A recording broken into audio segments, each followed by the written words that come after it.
lagi di Cahaya Hati Indonesia, Masya Allah. Dan baik, kita akan masuk ke dalam tema kita yang ketiga, kebaikan jadi pahala diri sendiri. Dan ini luar biasa karena tausiah ini yang awalnya ya, untuk awalannya kita akan kasih kesempatan kepada ananda kita, Dana Dasi, Dai Spesial Ainyu. Silakan.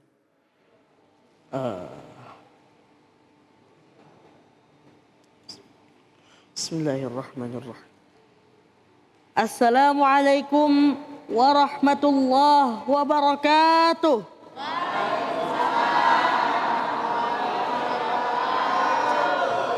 Mana semangatnya nih, ibu-ibu, bapak-bapak? Ulangi lagi ya. Assalamualaikum warahmatullahi wabarakatuh.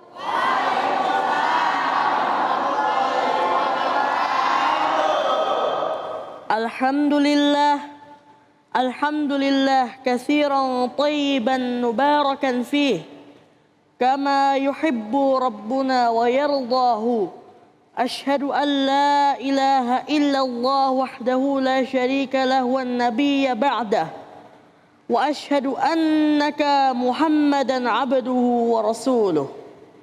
Amma ba'd. Yang saya hormati guru kita Ustadz Erik Yusuf dan Abang Ali yang semakin disukai ibu-ibu. Pada kesempatan kali ini saya akan sampaikan satu tema mengenai tadabbur Al-Quran surah Al-Isra. Juz ke-15 surah ke-17 ayat ke-7. Kebaikan akan menjadi pahala untuk diri sendiri. A'udzu billahi minasy syaithanir rajim. Bismillahirrahmanirrahim. In ahsantum ahsantum li anfusikum wa in asa'tum falaha fa idza jaa wa'dul akhirah liyasu'u wujuhakum waliyadkhulul masjida kama dakhaluhu waliyadkhulul masjida kama dakhalu awwala marrah waliyutabbiru ma 'alahu tatbira. Sadaqallahul azim.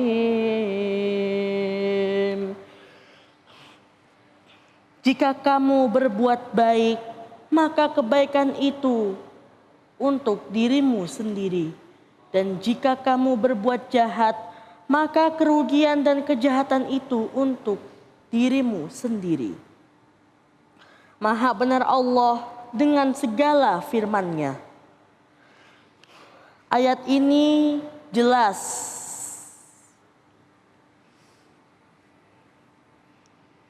Apa yang kamu tanam akan kamu tuai. Kebaikan akan berbuah kebaikan dan keburukan akan berbuah keburukan pula.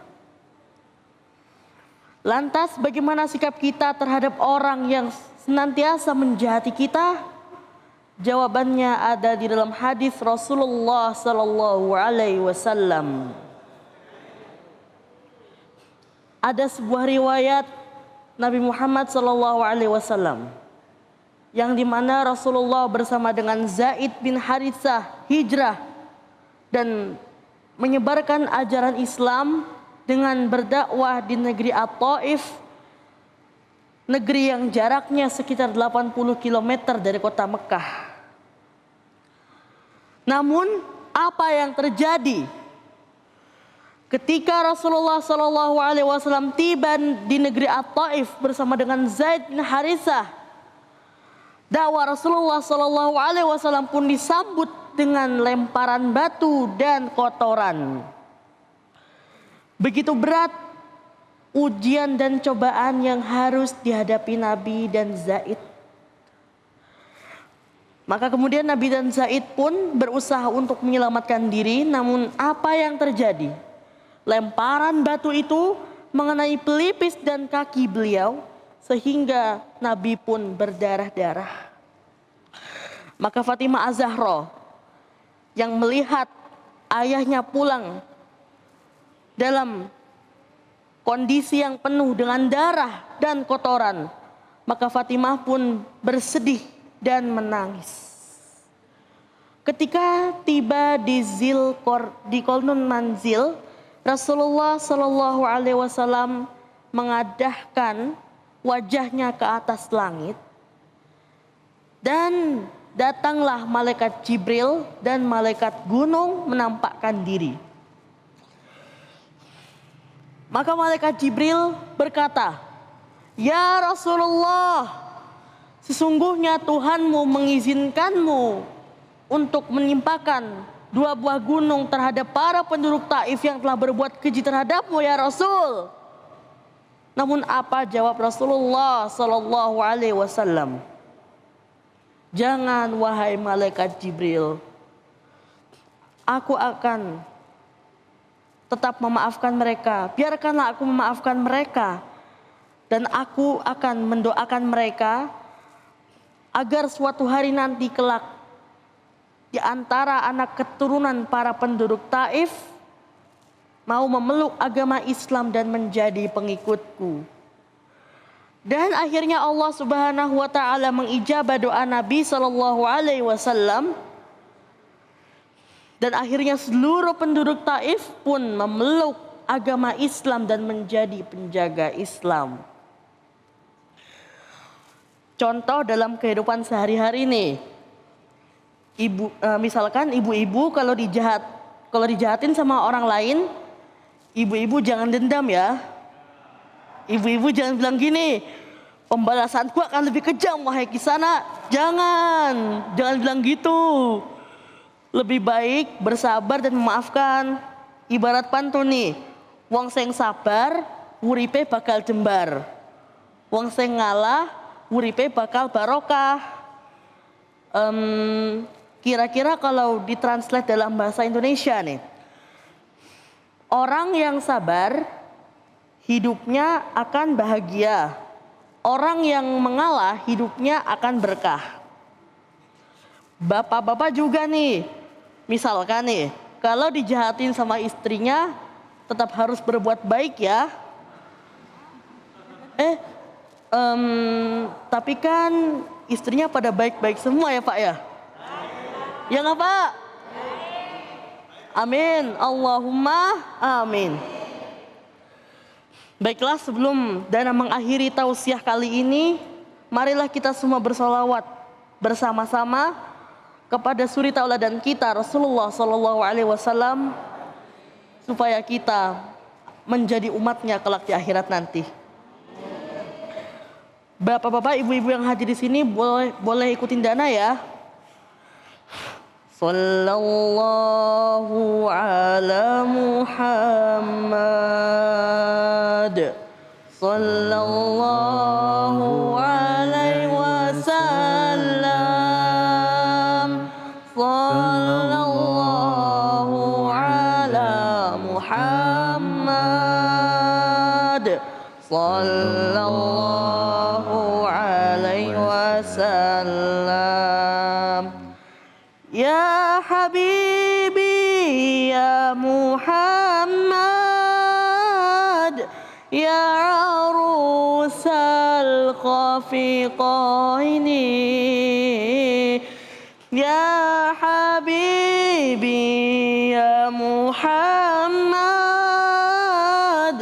ya arusal khafiqaini, ya muayyad ya mumajjad, ya imam al-kiblataini, sallallahu ala Muhammad, sallallahu